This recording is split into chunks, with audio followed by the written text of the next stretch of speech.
There is a fifth dimension, beyond that which is known to man.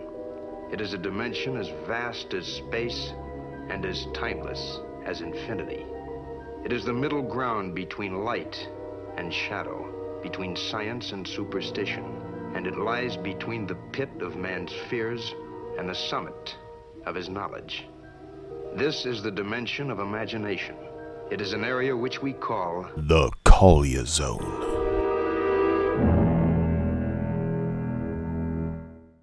So, tonight we're talking about Kaalia. Specifically, we're talking about the way that I, the godfather, so to speak, of Kaalia go, where the majority of people, especially in the CDH metagame, like to play their combo, typically fast combo, trying to win on that turn 3, turn 4. I take a different approach, and it's the same approach I've been playing since 2011. I play stacks, because stacks, at its core, that's where every metagame eventually goes to. Because stacks, on its own, it's not a deck. Stacks is the natural, appropriate reaction to what you see, what you play against, what you start to regularly expect. Stacks is the response to that. So when a metagame starts to have a lot of stacks or multiple stacks versus stacks versus stacks type of matchups, that's the sign of a very matured metagame, because everyone knows what they're doing, and now everyone is starting to play specific counterplay to that, rather than traditional wham bam thank you ma'am games of Commander, where players just show up, get their combo, and then move on to the next table. So, now with that said, what I've done, so we're going to start at the beginning. And the beginning of any Commander deck, or any deck, any format in general, is your lands. Because without the lands, you can't do anything else. If you don't have lands, you're not casting spells, you're not interacting. And before you say it, don't give me any, well, actually, you can cast Force of Will without lands. That's not what I'm talking about, and you know that's not what I'm talking about. So, my mana base is fairly straightforward. There's not a lot of tricks involved in the mana base. It's a 3-color deck. There's a total of 11 different fetch lands. That's 9. The 9 we get. Prismatic Vista is the 10th. And then there's Fabled Passage, which is about as bad of a fetch land as you get that's still considered playable. From there, you got 3 Abu Duels, 3 Shock lands. You got a Tango land, which is Smoldering Marsh. Why is it a Tango land? Because you need 2 basics in order to come in to play untapped. Which means it takes 2 to tango, baby! Just imagine there's another rim shot there in the background, and that'll make sense. Maybe I'll add one. I would love that. After that, you'll notice through that there's actually no Canyon Sloths, and there's no Savai Triome, and in a couple of sections, I'll go over in detail why I've opted not to play those, despite the fact that I love type duels, I love all my fetch lands, it makes the whole deck come together swimmingly.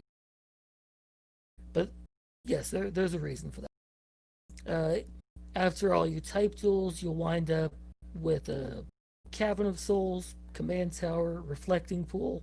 These lands, they come in untapped, they fix all your colors. They don't really have a drawback. Yes, there's slight drawback with Reflecting Pool. We know. But when you play a deck that likes to play white into black, you will love to have Reflecting Pool. It is fantastic.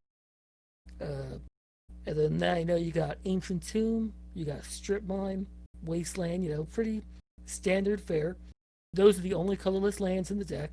Not even Phyrexian Tower, not even Volrath's Stronghold, not even Hall of the Bandit Lord, which is a land that, if you followed me at all, you know that I've played Hall of the Bandit Lord for almost 10 years. It's no longer what I would consider a part of the deck. Then the last, rounding out the rest of the mana base, you got snow-covered mountains, some snow-covered plains, some snow-covered swamps, and Tressorhorn sinks, which we'll look at that for a moment because that looks really bad compared to the rest. All these lands, they're fetch lands, they're expensive duels, everything comes in untapped, and then you see Tressorhorn sinks, which looks pretty similar to a Rakdos Guild game. And again, there's a reason for that, because I'm playing Arcume's Astrolabe, which is, you know, we all know what it does. Arcume's Astrolabe was it's been all the rage thanks to Modern Horizons. Pretty sure it saw some legacy play. It got banned in Pauper because of how good it is. It's basically 1 mana, plays itself, and it's going to be able to fix any of your colors. You just have to have a snow mana in order to cast it. And there's not a lot of options for snow mana, but in Mardu especially, but it is what it is. Tressorhorn Sinks fixes 2 of our colors, and it makes sure we can cast it. So that basically earns its spot. If I didn't play the Astrolabe, there's no reason I'd play Tressorhorn Sinks. There's so many better lands. But yeah, that's all there is to the mana base. Super simple, super basic, super effective. There may be, small little quibbles that you could make to adjust for yourself, but ultimately, you really can't go wrong with the mana base that I've happened to craft. Your wallet might hurt a bit trying to buy all that, but it's really, a fantastic place to. We scroll down here. Next up, we're going to look at the artifacts that we're playing, and this is easily the most controversial part of my take, that a lot of people don't agree, because a lot of people, quite frankly, in this format are sheep.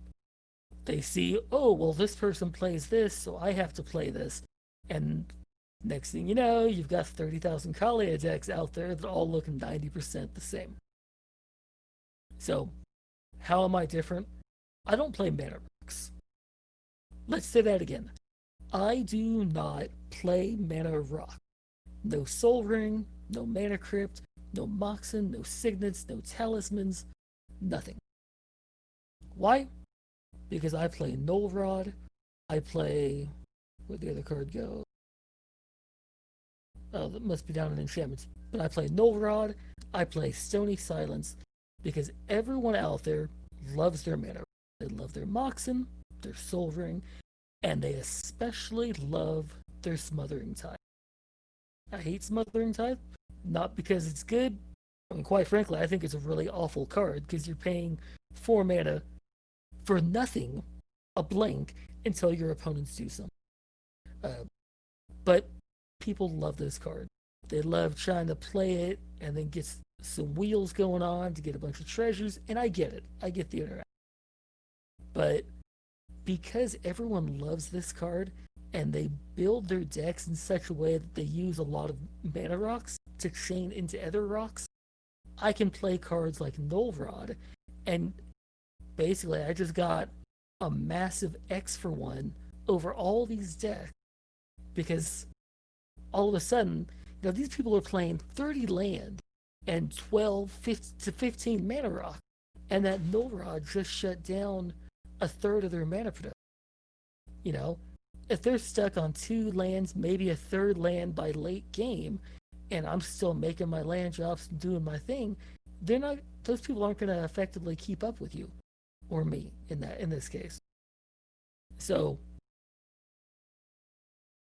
and that's the controversial part, because everyone likes their rocks. They don't understand what Null Rod really does. I need to go fast. I need to be able to get my combo. But do you really? Do you? Like, if you take away people's mana production, like, you, I mean, it's as good as a win. It's like casting an Armageddon that didn't actually touch you because you have your mana and they don't. Uh, Sticking with the mana denial thing, we also play Curse Totem because people like, any green deck likes to play every Birds of Paradise variant out there, all the way down to cards like Gilded Goose. Uh, Curse Totem is fantastic in Kaalia because it says creatures with activated abilities can't be activated. And funny thing about Kaalia, you really don't give a crap about Curse Totem. You have two creatures that care. One of those is Razaketh, which I actually don't play that myself. I mean, I can go back and forth. There's justification for it. There's certain builds that I'll play it, but I don't play Razaketh conventionally. The only other creature I have that's messed up by it is Steel Hellcat, which is also messed up by the Null Rod. So if I have one card that loses to my own cards in my deck, but those cards like crush other people, I'm okay with it. Because like if you don't have a Null Rod but you have a Steel Hellkite, you're in a pretty good position because you're gonna attack and you're gonna pay 0 or pay 1 and crush like all of someone's rocks and stuff. Like, I mean, you're pretty okay. Going down the list here, we got Mana Web, which is an old rock, or not rock, an old artifact from Weatherlight. Basically does a War's Toll against all your opponents, and it doesn't affect you at all. So it makes it really difficult for people to counter your spells. It makes it difficult for them to interact with you, because once they tap their land, then it taps all their land. So they have to decide, do I want to develop my board? Do I want to interact with someone else? And if they do, they can't stop you. And just a outside, note. yes. Outside of like Deadly Relic or Force of Will. And just a note that the errata, because on the card it says target opponent. On the errata it says your opponents. So it's a everybody but you type of effect. Correct. It similar to the way that Aura of Silence is errata to be your opponents.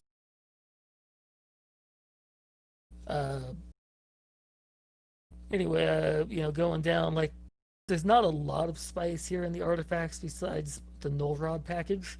I got Crucible of Worlds because I'm playing 11 fetch lands in a non-green deck. You damn right I'm going to play Crucible and try to keep making my land drops every turn. Plus, I have the really sweet Judge promo with the old brown border, so that's always nice. I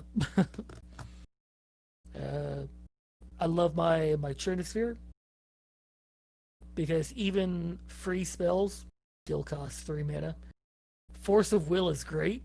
Force of Will that costs 3 mana and makes them exile a card from their hand and pay 1 life doesn't look good. Dismember looks especially silly when there's a 3-sphere on the board.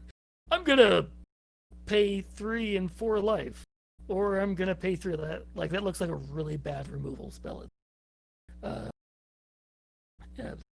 3-sphere, and like the thing is with 3-sphere is that it gets better the more competitive your opponents are. If you show up to a standard pickup game with some casual type players, 3-sphere doesn't feel like it does a lot. Like, it'll do some. Like, it'll, making a Demonic Tutor or Rampant Growth cost 3 is pretty decent.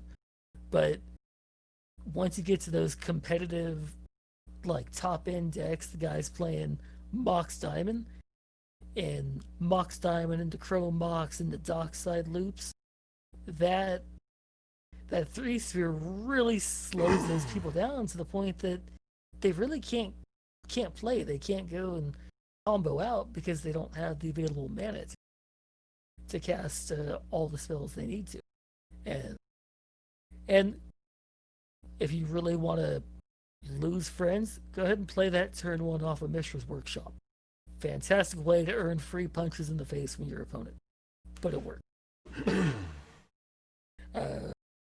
Aside from that, the only quote unquote rocks I play, and I use that term loosely because they don't actually ramp, is the aforementioned Arcume's Astrolabe and its similar non-snow cousin, Prophetic Prism. Super simple rocks. I don't really care if Null Rod turns them off, because they come down and they replace themselves, and then they take any one of any mana to filter into something else. So it's super easy, super convenient way to fix my colors. I don't care if Null Rod turns them off, because they already replaced themselves for me. It's gold. And bonus, if you ever played a Goblin Welder, those things are pretty fun to bring in and out of the deck, because you just keep drawing free cards off. And last thing we're going to look at is the reason why there's no Canyon Sloughs or Savai Triumph, and that's Tisabo's Web. This is a 2-mana artifact that cantrips, so already, we're in a pretty good position.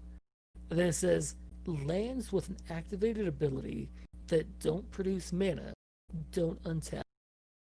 So we're saying Maze of Ith is the premier example of a land that's hit by Tisabo's Web. But also Academy Ruins, Strip Mine, Volrath's Stronghold. Interestingly, not Phyrexian Tower, because both of its abilities are mana abilities. Cycling Lands, which catches a lot of people, but cycling is an activated ability. And these are activated abilities that don't produce mana. So under Tisabo's Web, these cycling lands will not untap. So, useful thing to keep in mind, because anyway, Tisabo's Web is great. It'll catch some people and take out some of their mana base. So that's why we're not playing the cycling land. That's really all there is to know about the artifact package that we got there. We're going to scroll down. Enchantment package. There's not a lot here. Necropotence is Necropotence. We know what that does. We know why we play that. We better know why we play that. Right? There's no explanation needed with Necropotence. You pay 3 mana and then you draw a shit ton of cards. I played land tax, which, back in the day, if you followed me, I haven't played land tax because I only play 6 basics. In this version of the deck, I am playing more basics so I can make sure I get at least 3 triggers off of land tax, which is definitely enough to be able to, justify the inclusion.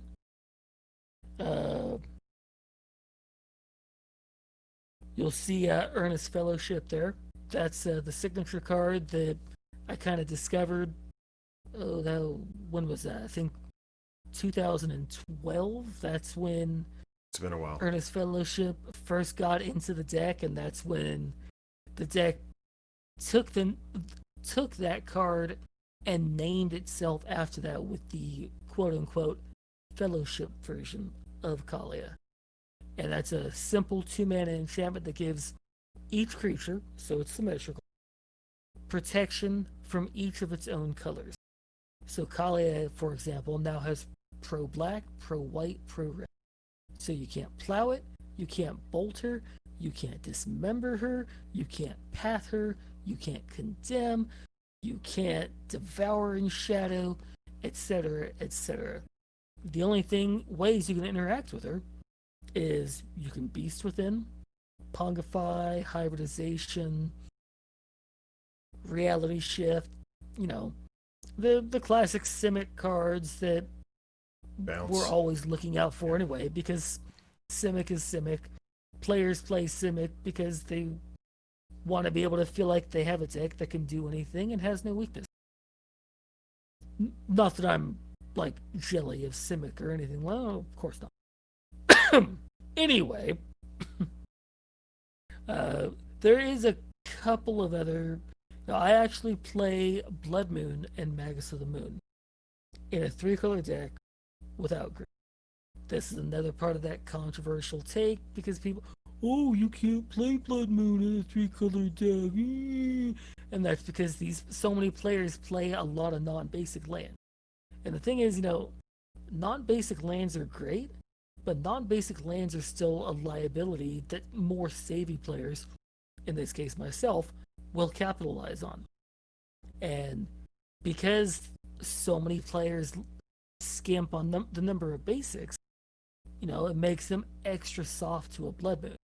And let's be honest, guys, basic lands are good. Basic lands are powerful. They come in untapped, they provide a color of mana for you, there's no drawback, they're even fetchable with all the fetch lands that we have. And here we're playing, let me scroll up right quick, 11 different basic lands. We're fine. With reasonable, responsible fetching, there's no reason whatsoever why you should ever get locked under your own Blood Moon. Don't be greedy with those fetch lands and try to get that duel and that next duel, and then, oh shit, I need to play a Blood Moon. Oh, but I can't because I'm not going to have my colors. Be smart, be responsible, and those Blood Moons, Magus of the Moon, will win you way more games than almost anything else that you could be doing. Did you want to take the opportunity in these last couple of minutes to, at least for the deck tech portion anyway, to talk about your combo? Yes, I should do that.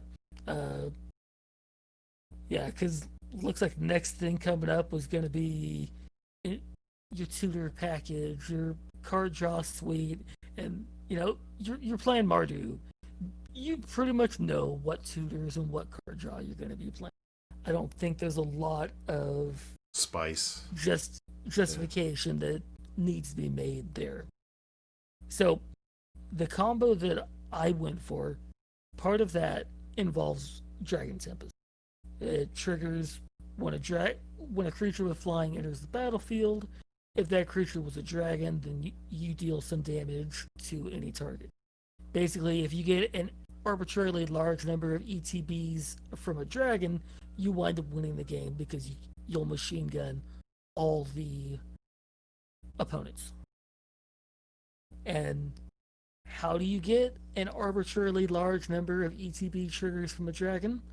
Well, there's a nice little creature for 6 mana that we got all the way back in Judgment Blood. You may have heard of this guy. His name is World Gorger Dragon. Or her name, I suppose. It's not really a gender-specific card. It says it's, a 7/7 flyer, 6/6 flyer. You don't really care about the stats. That's irrelevant. That when it enters the battlefield, you're going to exile all the other permanents you have except for the dragon. When the dragon leaves the battlefield, you'll bring all those permanents back. So basically what you're going to do here is you're going to play Animate Dead when the dragon's in the graveyard, or Necromancy if you want to do it at instant speed or something. That's going to bring the dragon back. That's going to exile everything, including the aura that you just brought the dragon back. When the aura is gone, the dragon dies again, which then causes the other ability to trigger, brings all your cards back. During each of these, including the Animate Dead, during each of these iterations, you're going to keep tapping all of your lands to float all the mana, some red mana, some white mana, etc.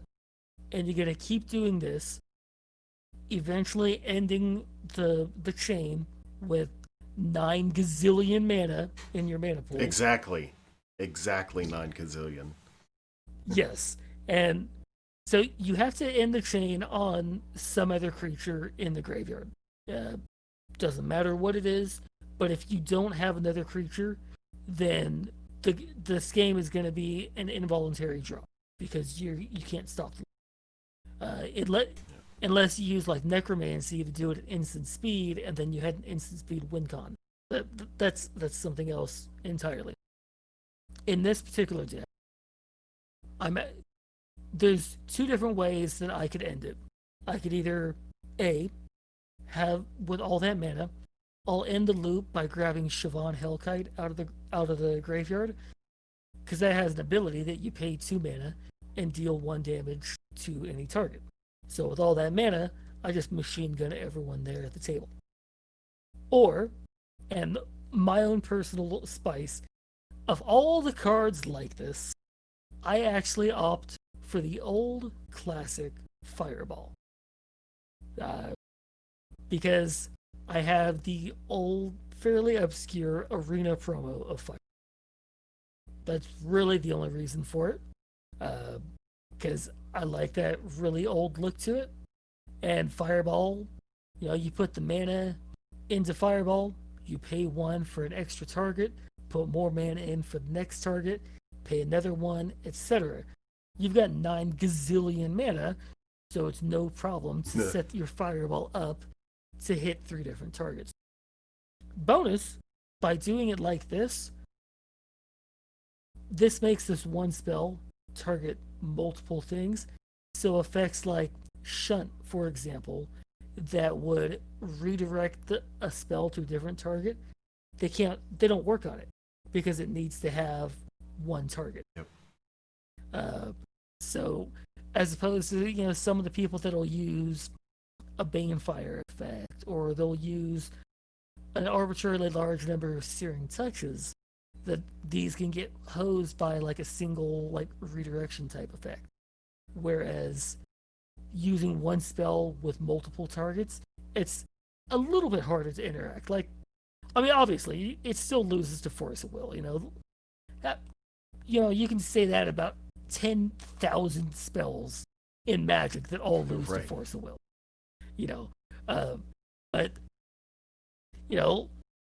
if you don't want to use Fireball, you can use Cut and Ribbons from a Amonkhet block.